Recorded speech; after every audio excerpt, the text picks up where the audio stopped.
Good morning साथियों। इस video में हम 30 क्वेश्चन लेंगे। वीडियो को लाइक कर देना, चैनल को सब्सक्राइब नहीं किया हो तो सब्सक्राइब कर देना। क्वेश्चन है वाच्य परिवर्तनम कुरुत शिशु जलम पिबती, यानी कि कर्तृवाच्य को कर्मवाच्य में बदलना है और शिशु की तृतीय विभक्ति करेंगे हम शिशुना, जलम की प्रथम विभक्ति करेंगे जलम और पिबती में पिब धातु है इसलिए पियते हो जाएगा। शिशुना जलम पियते, यानी कि ऑप्शन बी आंसर होगा।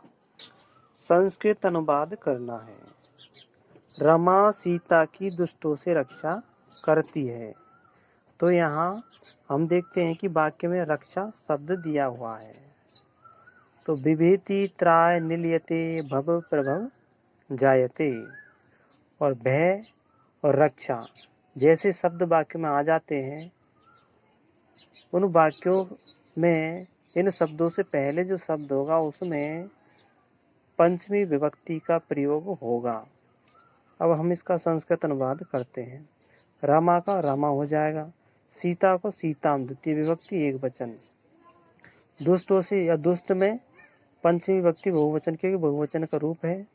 तो यह दुष्टाभ्यम दुष्टेभ्य है, तो दुष्टेभ्य हो जाएगा और रक्षा करती है यानी कि रक्षति, यानी वर्तमान काल का है। तो ये हो जाएगा रमा सीताम दुष्टेभ्य रक्षति, ऑप्शन ए आंसर। वयम विद्यालयात् आगच्छामः, हम विद्यालय से आते हैं, यानी कि हम सब विद्यालय से आते हैं।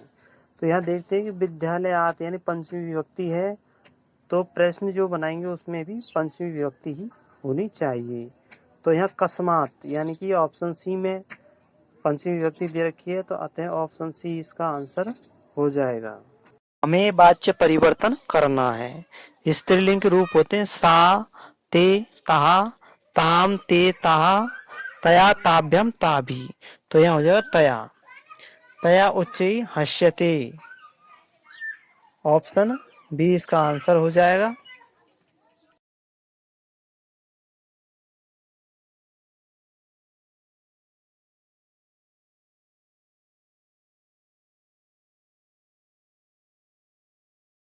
हमें सुक्ति का निर्माण करना है। तो परमो धर्म है, परम धर्म क्या है? तो अहिंसा परमो धर्म है, यानी अहिंसा ही परम धर्म है, ऑप्शन सी आंसर होगा। हमें वाक्य का संशोधन करना है।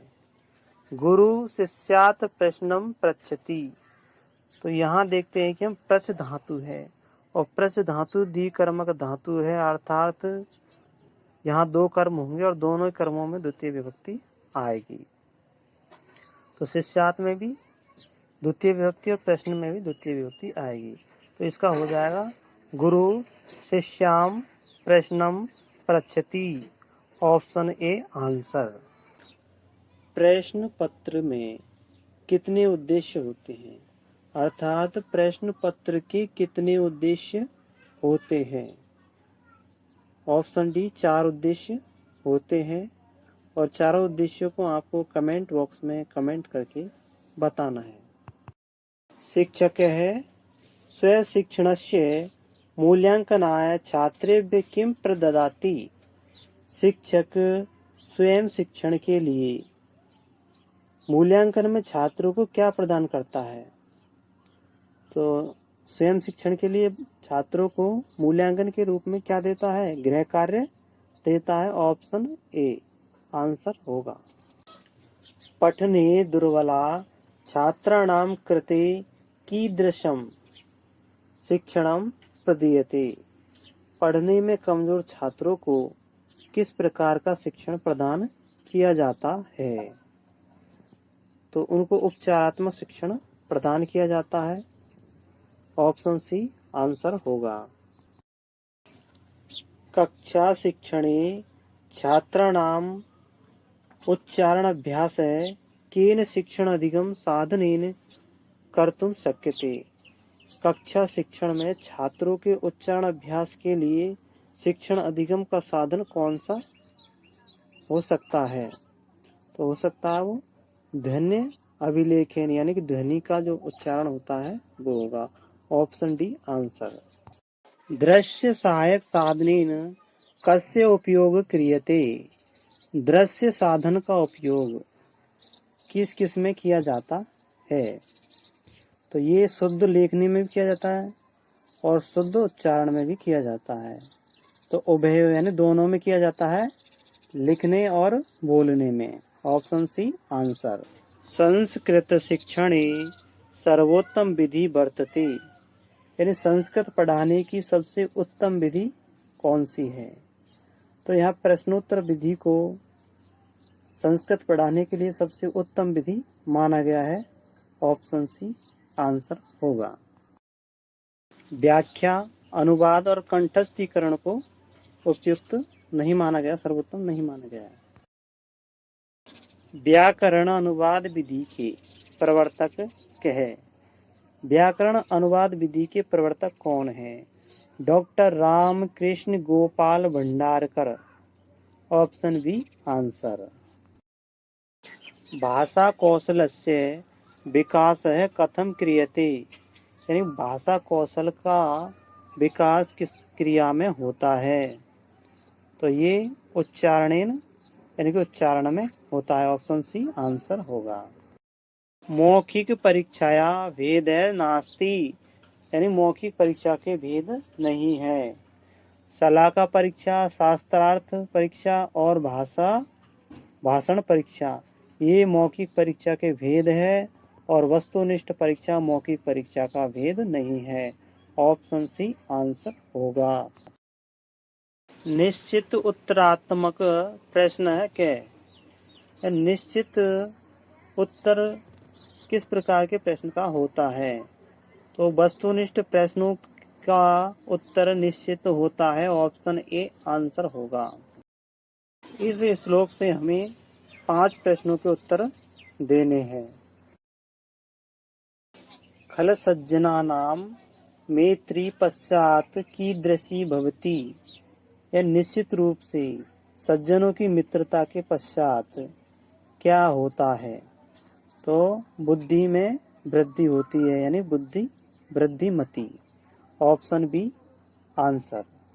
इस श्लोक को पढ़ना है और उसमें छंद बताना है। हमें ऑप्शन में दे रखा है इंद्र वज्रा, उपेंद्र वज्रारोप और उपजाति छंद। हम जानते हैं कि इन छंदों में 11-11 वर्ण होते हैं और भुजंग पर्यात में 12 वर्ण होते हैं। तो हम छंद के प्रत्येक पद के वर्ण को गिनेंगे तो 12-12 मिलते हैं, मतलब कि इसमें 11 वर्ण वाला छंद है। अब 11 वर्ण वाले छंद में इंद्र वज्रा तगण से शुरू होता है, उपेंद्र वज्रा जगण से शुरू होता है। उपजाति में जगण और तगण दोनों होते हैं। और मालिनी छंद और है उसमें, शालिनी छंद है उसमें भी 11 वर्ण होते हैं और मगण से शुरू होता है। अब हम इसकी मात्राओं को गिनते हैं प्रत्येक पद की शुरुआत में। तो यहाँ जो मात्रा है पढ़ने में आती है कि गुरु गुरु लघु, ये हो जाएगा तगण का यानी इंद्र वज्रा का, और उपेंद्र वज्रा का हो जाता है लघु गुरु लघु। तो यानी जो स्वर वर्ण जो दीर्घ स्वर होते हैं उनको तो हम गुरु कहेंगे और जो लघु स्वर होते हैं उनको हम लघु कहेंगे। और जो आधे यानी कि किसी भी वर्ण के बाद में चंद्र बिंदु, विसर्ग या फिर आधा वर्ण आ जाता है तो वह वर्ण गुरु वर्ण होता है। तो इस वाक्य में हमने देखा कि दोनों से ही शुरुआत हो रही है, यानी कि इंद्र वज्रा और उपेंद्र वज्रा दोनों है, तो दोनों है तो उपजाति छंद हो जाए। क्यों नहीं, क्योंकि दोनों का मिश्रण होता है उपजाति छंद। तो यहाँ ऑप्शन सी आंसर हो जाएगा। छाएब इत्यत्र संधि विच्छेदक है। तो छाया प्लस इब में छोटी की मात्रा आएगी। ऑप्शन ए आंसर हो जाएगा, गुण संधि है। पूर्व जब शब्द की शुरुआत पूर्व, अपर, प्रथम, चरम, जघन्य, समान, मध्य, मध्यम, महत आदि से होती है तो वहाँ कर्मधारय समास होगा। और सप्तऋषि, पंचजना और त्रिमुनि में भी कर्मधारय समास होता है। तो यहाँ ऑप्शन बी आंसर हो जाएगा। भिन्नः, भिन्ना इत्यत्र कौ प्राकृतिक प्रत्ययो, यानी कि भिन्न में कौन सा प्राकृतिक प्रत्यय है। तो भिद प्लस कत प्रत्यय होगा, दे और ते दोनों का ने हो जाता है, इस तरह से भिन्न हो जाएगा। Option C answer. पुरा इति पदस्य विलोम पदम विद्यते, यानी पुरा शब्द का विलोम शब्द होगा। तो पुरा का मतलब पूर्व और पश्चात का मीन्स बाद में। Option D answer. एक गद्यांश दिया हुआ है और इस गद्यांश को पढ़ करके 6 प्रश्नों के उत्तर देने हैं। सर्प है कुत्र अपतत, यानी सर्प कहाँ से गिरा। तो अंजलौ, यानी कि ऑप्शन बी आंसर होगा।